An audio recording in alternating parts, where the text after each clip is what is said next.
I didn't cry when he told me to leave. Not even when he chose that moment, my father's funeral, the last place on earth where decency should have held him together. He brushed my suitcase toward the door like I was clutter he'd been meaning to throw out. His voice was flat, rehearsed. "I think you should stay somewhere else tonight." Tonight? As if the timing were coincidence? As if I didn't still taste the earth from the graveside service, damp and metallic in the back of my throat. I remember staring at him, the man I once trusted more than my own heartbeat, and all I felt was distance.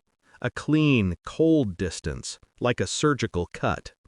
I met Matthew 8 years ago at an open house.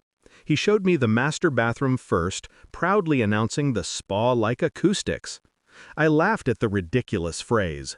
He laughed because I laughed. Back then, everything between us felt mirrored. My joy reflected in him, his warmth reflected in me.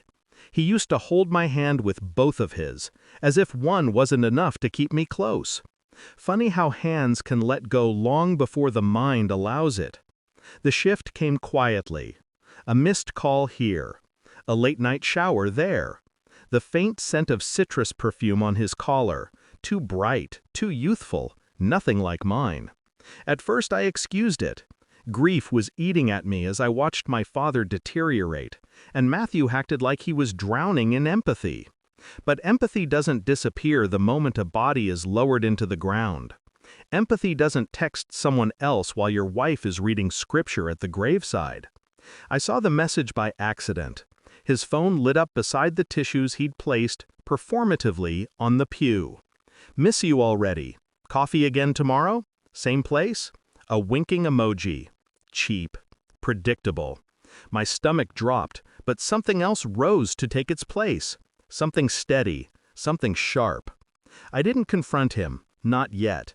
I waited. I watched him breathe lies into our home, and I memorized every pattern. The repeated showers, the uncharacteristic cash withdrawals, his sudden enthusiasm for networking breakfasts. While he slept, I planned. Not revenge, justice. Quiet, meticulous justice. My brother helped. He always does. Most people in this state know him, and they know better than to cross him. Matthew didn't know that. He never bothered to learn the people who mattered to me. He only learned what was useful. So I let my brother guide me through the legal maze. What to document, where to place the cameras, which accounts to freeze, which assets were marital, which weren't. Every move was precise, calculated. I became a surgeon of my own freedom. By the time Matthew kicked me out, thinking he was choosing the battlefield, he didn't realize the war had already ended. I'd already moved the pieces. I'd already checked his king. The confrontation happened a week later, in our kitchen, the one he insisted on renovating for resale value. He was sipping that cheap coffee he buys when he's trying to impress someone with faux frugality. I watched the steam rise between us like a final chance to apologize, dissipating before he took it. "I'm moving out," I said. He smirked, smug, thinking I was defeated. "With your realtor?" he asked, mocking. I let the silence stretch. Then, no, with mine. I placed the folder on the counter, his name on the top page. His signature, copied and confirmed through the cameras he never knew existed, approving credit card charges to hotels, restaurants, jewelry he never brought home. Clear evidence of marital waste. Evidence my attorney and brother both said judges love. He flipped through the pages, face draining color.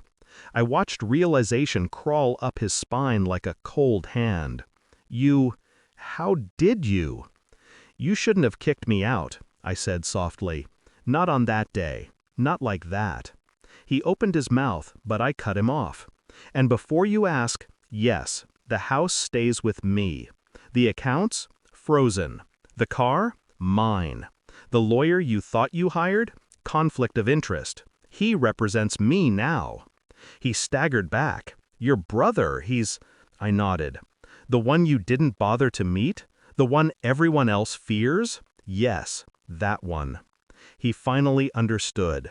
He'd married a woman with quiet power, far quieter than his mistress's perfume, and he underestimated both. I moved out the next day.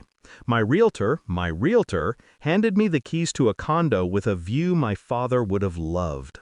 Sunlight hit the floors in long, warm strokes, and for the first time in months, I exhaled without shaking. Matthew still calls sometimes. He's learning what consequences feel like, but I don't answer. Let him enjoy the cheap coffee. I'm done sipping bitterness.